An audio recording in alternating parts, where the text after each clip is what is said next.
이번 10월 교육청 총평 한번 하고 시작을 할 텐데, 제가 평소와 다르게 1페이지부터 수업을 해드리는 이유가 있고, 1페이지를 우리 현장 강의 학생들한테는 문제를 풀지 마라 라고 주문을 드린 이유도 있습니다. 왜냐하면 자꾸 이걸 문제를 풀려다 보니까 이 내용을 안 들여다보는 것 같더라고. 자, 봐. 우리가 글을 읽을 때, 자, 때에다가 세모 치는 건 왜니? 담화 구조이기 때문이야. 그러면 수많은 정보 중에 독서 상황이라는 걸 던진 거야.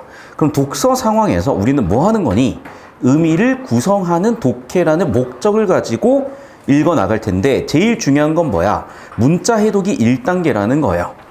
자, 그럼 문자 해독의 단계를 좀 더 들여다보자는 거죠. 그럼 문자 해독의 단계를 들여다봤더니 뭐래? 1. 의문인식. 2. 단어제인. 잠깐만요.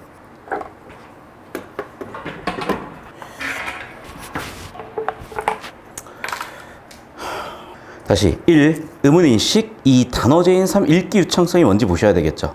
자, 사실 우리가 알고 있는 얘기를 가지고 다시 한번 설명을 해볼게요. 자, 선생님 저 따라와 볼까요? 여기 기준을 잡아주세요. 자, 여러분, 우리 문법을 자꾸 선택이 아니에요 이런 얘기 그만하시고, 자, 우리가 일단 운이라는 거를 배우고, 그 다음에 뭘 배우니? 사실은 음절이라는 걸 배워요. 그리고 뭘 배우니? 형태소라는 걸 배워요. 그 다음 뭘 배우니? 단어라는 걸 배워요. 그 다음 뭘 배우니? 문장이라는 걸 배우시고요. 그 다음에 담화라는 걸 배우셔요. 자, 그러면 얘네들은 각각 어떤 특징이 있냐? 단위야, 얘들아. 어떤 단위? 최소 단위예요. 얘도 최소 단위예요. 얘도 최소 단위고, 얘도 최소 단위고, 얘도 최소 단위예요. 근데 얘는 최소 단위는 아니에요. 얘는 사실은 완성의 단위예요. 자, 좀 더 그럼 구체적으로 살펴볼게. 자, 여러분, 의문이라는 거는 뭐의 최소 단위라 그랬니? 의미를 구분하는 최소 단위인데, 발음의 기준을 볼게요. 발음의 기준으로 보잖아. 자, 음절이라는 거는 발음의 최소 단위죠. 자, 우리가 예를 들면 그옴이라고 발음하지 않고 곰이라고 발음해요. 자, 우리는 그옹이라고 발음하지 않고 공이라고 발음하지. 이해됐어? 그러니까 발음의 최소 단위가 뭐야? 음절이야. 그런데 우리는 여기서 뭘 배우셨지? 음운이라는 걸 배우셨고, 음운 차이에 의해서 의미 차이가 있다고도 됐지만, 당연히 음운 차이에 의해서 발음의 차이, 음절의 차이도 생기는 거지. 그래서 첫 번째는 음운이 음절을 결정하는 거야. 이게 정답이다. 저 따라오세요.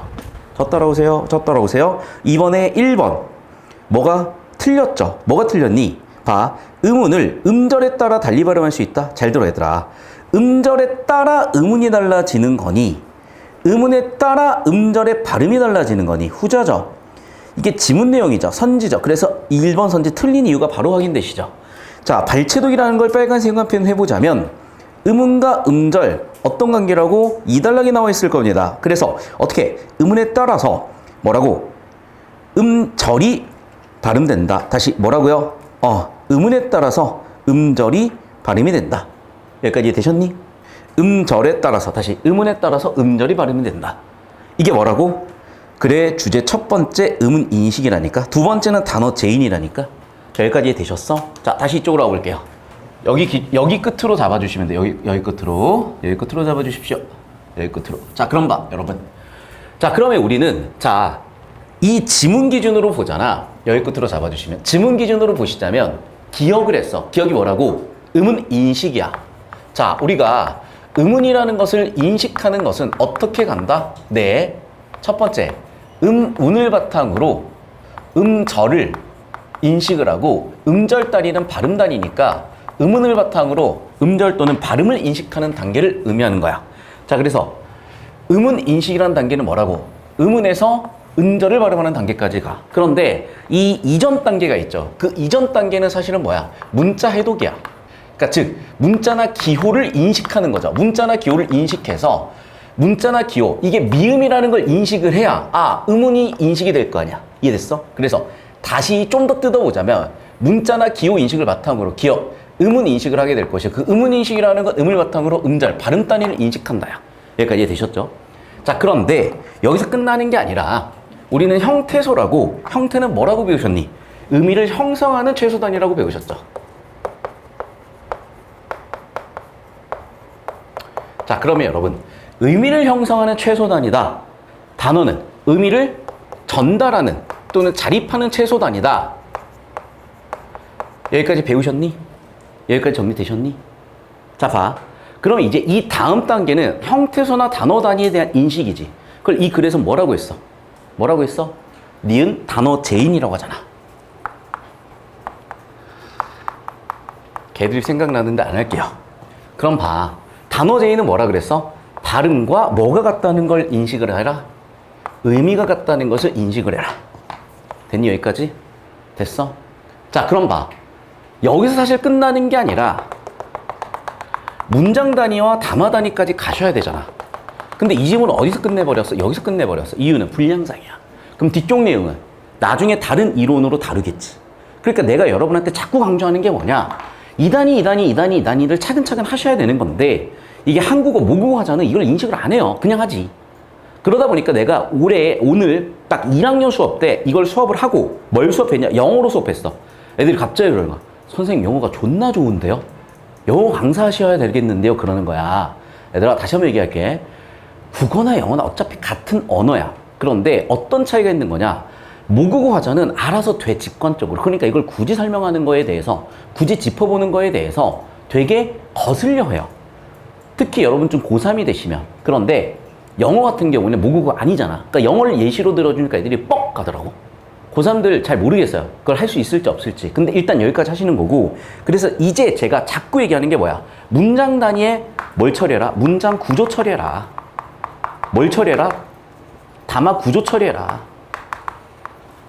이제 구조 처리를 제가 자꾸 주문 드리는 이유가 이 다음 단계인 거야, 이제.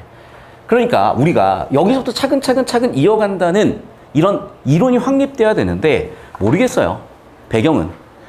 알고는 싶은데 뭐 안다고 해결되는 것도 아니고. 자, 여기까지 쭉 흐름을 잡아보시는 거야. 이걸 무슨 독서 모형이라고 하는 거냐? 상향식 독서 모형이라고 한다. 자, 배경 지식을 바탕으로 있는 건 뭐라 그런다? 하향식 독서 모형이라고 한다. 그래서 문법을 바탕으로 독서까지 이론을 잡아놓은 거예요. 이게 이미 교과서에 있는 내용이고 이걸 가지고 이 지문을 만들었는데 다시 한번 얘기하지만 변별력이 없는 지문을 왜 내냐니까. 제발 좀 알아들으세요. 독서 이렇게 하는 거예요. 니네처럼 그냥 직관적으로 논리적인 사고 과정이나 흐름 없이 정보 간의 관계를 엄밀하게 따지는 것 없이 그냥 쭉쭉 읽어나간다. 1등급 나오시면 상관없지만 그렇지 않다면 문제가 생길 거니까 이렇게 해보셔라 입니다. 자, 이쪽으로 오겠어요. 그래서 제가 파란색이나 주황색 형광펜 치는 것들은 다 이제 뭐니? 사실은 의문인식이나 단어 제인을 끝내고 문장 구조나 담화 구조까지 가고 있는 거잖아. 자, 그래서 다시 1단락. 이제 뭐야, 그럼 얘는? 그렇죠. 담화 구조를 보고 있는 게 제 파란색 구조예요. 뭘 하니? 주제 세팅을 하죠.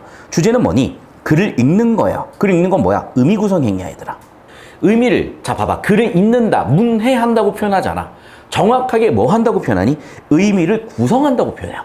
그러니까 의미 구성이라는 게 뭐냐면 그냥 여러분 지식이 되는 거야. 그러니까 니네가 예를 들면 미분할 수 있니? 네 라고 대답하면 의미 구성이 된 거야. 미분할 수 있니? 아니요, 못해요. 미분이 뭐야? 프라임? F 프라임 X? 자, 봐봐. 어렴풋이 알고 있지만 확실하게 이해가 안 된 상태인 거지. 이해됐어? 의미를 구성한다는 건 확실하게 정보 처리가 된 상태를 의미해. 그럼 그 1단계가 뭐라고? 첫 번째, 문자부터 해독해야 되는데 문자 해독을 하기 위해서는 뭐가 필요하대? 첫 번째, 의문 인식 단어 제인 읽기 유창성이 필요한데 여기서 세 번째 요인인 읽기 유창성이라는 애는 첫 번째 의문 인식과 단어 제인을 통해서 갈 수 있다는 거죠. 자, 그러면 이런 식으로 항상 얘기하지만 글의 주제가요, 초반부에 이렇게 세팅이 돼. 크게 세 가지로. 1번 뭐라고? 의문 인식. 두 번째 단어 제인. 세 번째 읽기 유창성. 그래서 아니나 다를까 첫 번째 의문 인식 가지고 만들었고 두 번째 단어 제인 가지고 만들었으니까 이제 읽기 유창성 할 차례잖아. 이해되시니? 이게 뭐라고? 담화 구조라니까 좀 배우셔. 이젠 하실 수가 있어. 잘하고 계시네. 눈빛이 다르다 오늘. 그래, 내가 노력했어야 됐다. 자, 그럼 봐. 아까도 얘기했었지. 의문에 따라서 음절이 발음되는 거죠. 예시, 곰공 가지고 예시를 들었지. 자, 그러면 1단계 의문인식이 됐으니까 2단계 단어 제인해야 될 거 아니야. 그럼 봐. 자, 이제 뭐니? 의미와 발음을 연결짓는 작업이 된다. 제가 아까 설명했던 내용을 이렇게 지문에 털고 있다는 거 보시면 되겠어. 자, 예를 들어 볼게. 풋사과라고 했을 때 얘들아 잘 보셔. 자, 풋에서 끊어볼게. 자, 의미 구조는 접사 플러스 어근이죠. 됐니? 그럼 봐. 이게 접사라는 건 우린 어떻게 인식하는 거야? 일단 발음을 통해서 인식을 하고 발음과 의미를 가지고 인식을 하는 거죠. 여기도 사과라는 것도 마찬가지야. 발음을 인식을 하고 발음과 의미로 인식을 하는 거죠. 단계로 보자면 먼저 뭐 한 거야? 기억, 기억, 음은 인식을 한 거야. 기호에서 뭐를? 발음을. 음절 발음을 인식을 하고 그 발음과 의미가 같다는 걸 연결지으니까 풋사가라는 걸 처리할 수 있게 됐다까지 왔어. 자, 그럼 봐봐. 우린 몇 단계까지 처리가 된 거야? 단어 단계까지 처리가 된 거야. 잠깐 저 따라오세요. 자, 뭐라고요? 자, 이 여정 중에 음은 음절, 형태소, 단어까지 처리가 된 거야. 그러면 문장 단위나 담화까지 가야 되는데 이 지문은 분량상 여기까지 못 갔을 뿐이라고. 그럼 이건 어디 있겠어? 이미 출제가 많이 됐었던 독서 이론에 되게 많아요. 그러니까 내가 얘를 풀지 마라라고 한 이유가 뭐겠어? 내용을 들여다봐야 돼. 맞춤 뭘? 야, 수학에 1, 2, 3, 4번 틀린 사람 손? 한 명도 없어. 똑같아요, 얘도. 누가 틀려, 얘를? 아, 선생님 저 틀렸는데요? 그게 중요한 게 아니라 기본기야, 이게. 독서 이론이야. 다시 한번 얘기하지만 절차를 정확하게 밟으시라고. 자, 이쪽으로 옵니다. 자, 3단락을 보도록 하겠습니다. 읽기 유창성은 큰 노력 없이 단어의 발음과 의미를 확인하며, 봐봐. 벌써 유창해졌잖아. 그러면 내가 이제 이런 거야. 이제 내년에 초등학교 들어간 우리 조카가 드디어 히읗까지 뗐어. 드디어 자음을 뗐어. 이제 모음 뗄 차례야. 그럼 우리 조카는 이제서야 막 읽고 있을 거야. 떠듬떠듬. 쉽겠니 어렵겠니? 당연히 어렵죠. 당연히 어려워요. 그러니까 읽기 유창성이라는 건 노력이 있을 필요가 없어. 근데 너희가 이응, 니을, 기역, 기 이러고 읽지 않잖아. 그냥 쭉쭉 읽잖아.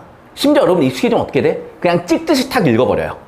그 얘기야. 유창해져야 돼. 유창해진다는 것과 동의어는 뭐니? 1번 정확성, 2번 속도야. 정확성 높여야 되고 속도 높여야 되겠죠. 정확성은 정의했지. 속도는 정의했지. 근데 이것도 마찬가지다. 비율이라는 개념을 모르시면 좋아 터지는 거예요. 비율은 뭐니? 공식이야. 분모분의 분자야. 그러니까 이런 기본적인 정보를 처리하는 틀이 안 남겨있고 안 만들어 계시면 피곤해지시는 거고, 어쨌든 여러분 열심히 사시고, 계속 볼게. 글을 유창하게 읽을 수 있으면 독자는 의미를 구성하는 과정에 더 주의를 기울일 수 있으면서, 이제 봐. 이게 돼야 의미 구성 행위가 더 잘 된다는 얘기잖아. 쉽게 얘기할게. 이해해서 정보를 처리할 수 있느냐가 의미 구성 행위인데 일단 이게 안 되냐 안 되는 거야. 그래서 얘는 지금 뭐야? 발음부터 단어까지만 얘기한 거고 문장과 단어 파트는 또 나가야 되는데 일단 여기서 스톱을 한번 했어요. 자, 4단락 볼게.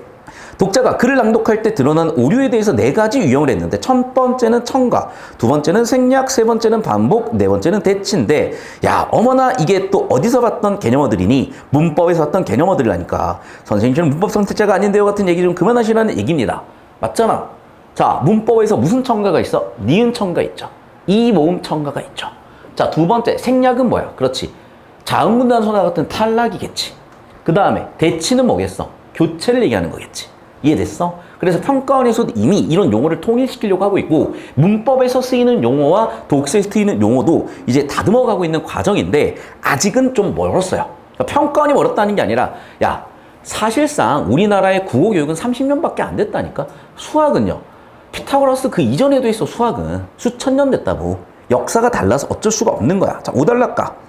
자, 그럼 이제 그 대치도 두 가지야. 의미 대치가 있고 무의미 대치가 있대요. 자, 문자 해독이 능숙하지 않으면 의미를 구성하는 독해를 경험하기 어렵기 때문에 결과적으로 독자는 어떻게 되니? 오류를 고치기 위한 노력을 해야 된다. 끝. 되셨습니까? 필기 정리하시고요. 얘 가지고 그 정도까지는 안 그릴게. 어차피 여러분이 유용성을 못 느끼실 테니까. 하지만 자, 이렇게 엄밀하게 처리하실 때 답설계 자체는 너무나 쉬워지는데 첫 번째 문제 볼게요. 1번 읽기 유창성의 속도에 대한 정의인데, 야, 상식으로 좀 생각을 해봐라.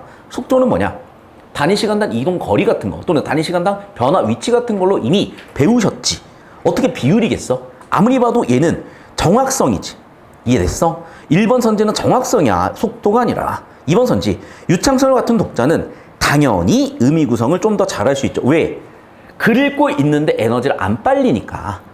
그러니까 글 좀 읽어라 라고 얘기를 하는 거야. 왜 그럴까? 얘들아, 유튜브에 진리가 있니? 야, 논문을 유튜브로 쓰는 사람도 있냐? 논문 해설을 유튜브로 해주는 사람이 있겠죠. 그럼 유튜브로 그런 지식에 대해서 쉬운 접근은 되겠지만 궁극적으로는 텍스트 처리를 하시는 과정까지 가셔야 되고, 여러분이 도대체 지적 능력으로 먹고 사실 건지 손재주로 먹고 사실 건지는 정하시고, 다시 한번 얘기하지만 차라리 손재주가 더 나을 수도 있다는 거야. 왜? 기계가 인간의 섬세한 손재주를 따라오려면 사실 한 30년 정도 걸릴 것 같아. 완전히 대체하기는 힘들어요. 그러니까 저급, 하급 누구나 대체 가능한 그런 육체 노동이 아니라 좀 뭔가 예술적이고 기술적인 필요한 영역은 여전히 사람의 손이 필요할 거야. 근데 지적 능력에서 AI보다 잘난 게 없는데 시리아 요약해줘. 개떡 같은 소리 하겠지만 챗 GPT야 요약해줘. 진짜 존나 정확하고 빠르게 요약을 해준단 말이야. 자, 계속 가. 그래서 뭐라고? 맞는 선지죠. 1번 정답 끝인데 그러면? 됐지? 자, 넘어간다. 자, 1번 틀렸다 그랬고 2번 선지. 기억을 갖춘 독자는 기억이 뭐라고? 의문이 인식이 됐으니까 여러분 잘 봐. 의문인식이 됐다는 건 뭐야? 운에 따라서 음절이 처리가 됐다. 음절의 동의어는 뭐다? 발음단이다. 즉 음운으로 발음을 처리하시게 된 건데 아니 벌써 여기서 의미를 연결지어가지고 유창성까지 가요? 벌써? 봐. 어의 의미 정보를 활용해 글을 유창했는다? 아니 기억은 어디까지 얘기하는 거야? 기억은. 발음까지 한 거야. 맞죠? 그럼 봐. 이건 기억이야. 그러면 얘를 음이랑 연결지는 건 니은이야. 유창성은 디귿이야. 한참 멀었어요 지금. 이해되셨니? 얘는 기억까지 해서 끝난 겁니다. 자, 3번 선지. 기억을 갖춘 독자들은 음절을 정확히 발음한다. 왜? 음은 음절 발음단이니까. 자, 그러니까 봐. 2번하고 3번이 다른 게 아니라 똑같은 선지야. 그런데 봐라. 어디? 음이까지 갔으니까 다시 한번 얘기할게요. 음이까지 가려면 니은을 가야 되는데 니은 못 갔다니까. 자, 4번 선지. 니은은 문장의 시각적 부호의 개수를 기억이지 않냐? 기억 안 할까? 니 음이까지 가셔야지. 5번. 니은은 독자가 알고 있는 단어들이 시각적으로 제시돼서 의미까지 왔죠. 자, 봐. 첫 번째 시각적으로 제시됐다. 음운으로 제시됐죠. 그 음운을 뭐 했어? 발음 단위로 가셨죠. 발음을 뭐 했어? 의미 단위까지 오셨지. 괜찮으셔? 정답은 당연히 5번이시겠죠? 주제 흐름 보셨으면? 됐니? 그래서 눈이 좀 달라졌어요. 지금 여러분 표정이. 그러니까 저번 주까지만 하더라도 벙 쪄 있어. 이유는 모르겠어. 어렵든지 너무 쉽든지 왜 해야 되는지 모르든지. 그런데 얘는 개 쉬운 거거든? 근데 의외로 여러분이 내가 놓치고 있었네 라는 경각심을 줬나 봐, 이 지문이. 자, 그래서 다음 주부터 제가 독서 이론을 좀 정리해서 올게. 지문들로 볼게. 그러니까 정리해서 와봐야 안 들어. 지문들로 보면 와. 할게요. 기대해 주십시오. 자, 그럼 봐라 이제. A를 적용해 보래. A에 나와 있는 원리를 적용해 보래. 어려운 거 아니다 얘들아. 자, 그럼 봐라. 옛날에를 1번. 옛날에로 낭독하지 않고 옛날로 방독해서 봐봐. L을 빼뜨렸잖아. L을 빠뜨렸으니까 뭐라고 하면 되겠냐? 탈락이지. 그런데 여기는 탈락이라고 하는 게 아니라 뭐라고 해놨냐? 생략이라고 해놨지. 두 번째, 하하루는 더 해놨네. 첨가지 그러면. 첨가를 뭐라고 해놨냐? 그런데 봐봐. 같은 것을 첨가했으니까 이거는 뭐야? 첨가가 아니라 반복이죠. 자, 3번. 즙이라고 봐봐. 과를 뭐 했어? 얘는 첨가했죠. 근데 봐. 과즙이나 문맥상 즙이나 똑같지. 이 즙이 무슨 즙이야? 즙 전달된 즙이 아니잖아요. 수박의 즙일 거 아니야. 수박은 뭐야? 과일이잖아. 과즙이지. 첨가인데 의미 변화가 있어 없어? 의미 변화는 그대로야. 됐니? 무음이 대치 오류죠. 첨가 그리고 의미가 바뀌었지. 잠깐 이상하다. 대치라는 건 뭐야? 바뀌어야 되는 거지. 바뀐 건 없어. 과가 첨가가 됐지. 그러면서 의미는 그대로인 거거든. 그러니까 즉 정리하면 이거야. 의미는 그대로인데 뭐가 된 거야? 대치가 아니라 첨가가 됐다니까. 여기까지 이해되셨어? 자, 4번 선지 볼게. 가운데서가 아니라 가운데에서라고 뭐 해놨어? 하나를 역시 첨가해놨지. 결국 뭐 3번, 4번 같은 선지라니까. 야, 첨가랑 대치를 정확히 봐. 그와 이죠. 얘들아 봐. 이게 바로 뭐야? 바꿨지. 이게 바로 대치지. 근데 봐 얘들아. 이것 좀 줘. 가까운 거죠. 야, 저것 좀 줘. 그것 좀 줘. 거리가 다르지. 의미도 바뀌었죠 그러면. 의미가 어떻게 됐어? 대치됐죠. 정답 몇 번이다? 3번이다. 되셨습니까? 자, 봐. 굉장히 쉽게 풀리는 건 기본이거니와 절차대로 차근차근 자세 연습을 하시라고. 자세 흐트리지 마시고. 영상 끊습니다.